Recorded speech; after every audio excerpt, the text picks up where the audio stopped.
Hello எல்லாருக்கும் வணக்கம். நாங்கள் இன்றைக்கி பருப்பு கறி என்னென்று வைக்கிறேன்னு பார்ப்போம் வாங்கோ.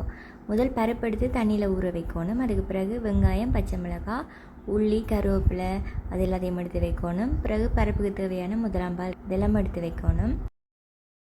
அதுக்கு பிறகு நாங்கள் எடுத்து வச்ச உள்ளி இருக்குது தானே, உள்ளியையும் மிளகையும் சின்ன சீரகத்தையும் போட்டு நாங்கள் வடிவாக உரலில் இடிக்கணும்.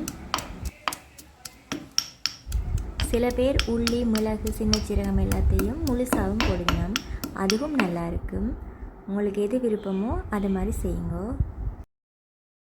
அடுத்ததாக நாங்கள் கழுவி ஊற வச்ச பருப்பு இருக்குது தானே, அது இப்போ நல்லா ஊறிருக்கு. அதுக்குள்ளே வெங்காயம் எங்களுக்கு தேவையான அளவு, அடுத்த பச்சை மிளகாய், கருவேப்பிலை அதோடு சேர்த்து நான் 2 முழு உள்ளியும் அதோடு சேர்த்து அவிய விட போகிறேன்.